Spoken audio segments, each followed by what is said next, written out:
Alright, so we all remember Juno Eclipse, right? She's the girl that Starkiller got involved with towards the end of the game. Basically, she's still hot, and Starkiller still wants her so badly. It's kind of cute, but not really. Next, he's off to a planet to find General Coda, the old general from the original Force Unleashed. Do I need to say why he's tracking down the old Jedi? Of course I do. It's to find Juno!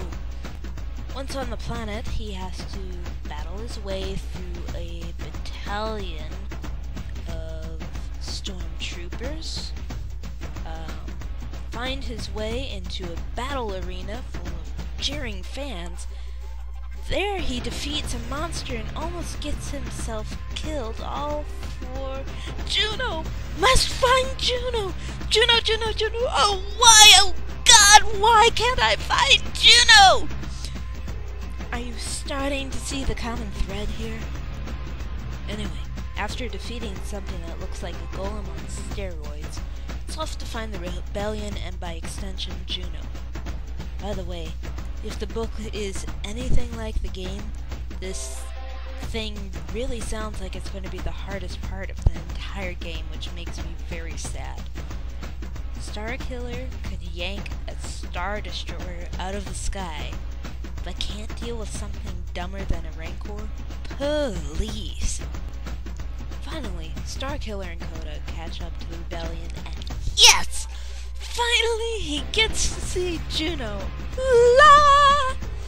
Or so you think. Enter Boba freaking Fett! Yeah, you mother effers, he's back! Woo! And he's not there to play nice either. I can only hope that you get to fight him at least a little bit in the game. Finally, for the end of the storyline, it's off to find Juno once again.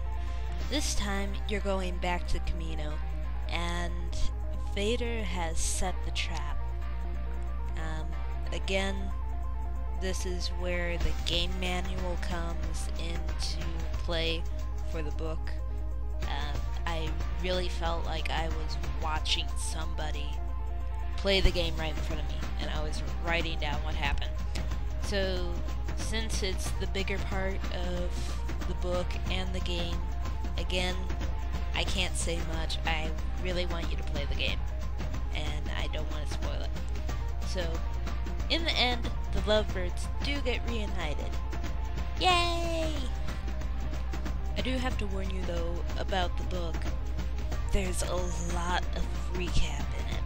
I mean a lot. About halfway through, I started skipping the first few pages of each chapter because it was basically a repeat of what happened in the last few pages of the previous chapter. Now, I don't blame Mr. Williams for writing like this. It's a common tool. It's what happens when you have a lot of characters in the book, several different plot lines, and you need to get back to that particular character's point of view after going off on a separate thread for a little bit. But the thing with The Force Unleashed 2 is that it's really a single thread throughout the entire book. So when you're doing the switching between point of view all the time, it's really wasting words and pages. It turned me off a lot. I didn't like it.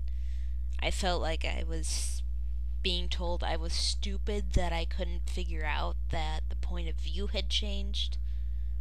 And yeah, I didn't like that part. The other thing that bothered me, and like I've said, was I felt really like I was reading the game manual. You get to a point where you feel like you're reading gameplay and not a story. Where the cutscenes are concerned, these are very well written, but they just make the gameplay sections paltry by comparison. And on the flip side of that, both these points are understandable. Force Unleashed 1 and the Force Unleashed 2 novels are based on a game and definitely reflect that. Mr. Williams does do a good job of turning the game into a novel, but that is where I feel the good bits end. It's a story of a story, and not much else can be done. Although after reading this book, my interest is piqued, and I still look forward to playing the game, but not really in the same way that I would have without reading the book. There aren't going to be any surprises, any hidden things. I know how to defeat all the bosses, and for me that kind of ruins the game, and I know it would for a lot of other people too. But everybody's different. It was a good read. I finished the book in under 5 hours, though. I do read fast, but it is a short book. I really enjoyed a few things, particularly the ode to Hitchhiker's Guide to the Galaxy, which got a very good laugh from me from that. It was very good. The appearance of one Wedge Antilles, and of course all the destruction a Jedi can wreak with Sith lightning. Go figure. Also, the way the story was woven into existing canon was a pretty darn good job, so kudos for that, Mr. Williams. All in all, the book pleased me, so I'll give it a thumbs up, and yes, it's good enough to read. Go read it now. Sith Jammies out. Until the next time, have fun, guys. Keep it silly.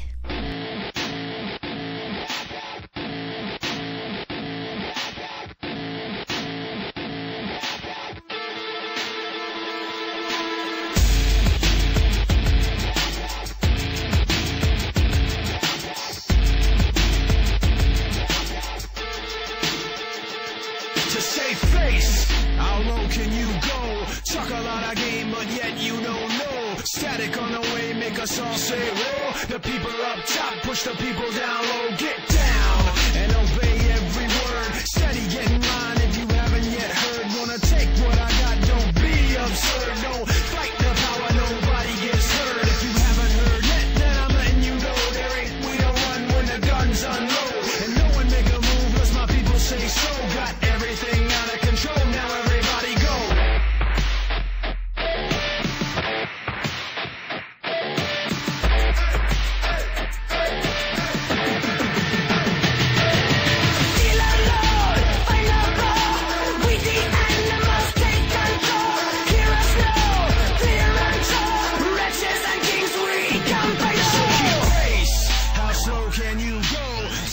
Yet you don't know. Fire on the way, make you all say whoa. The people up top and the people down low.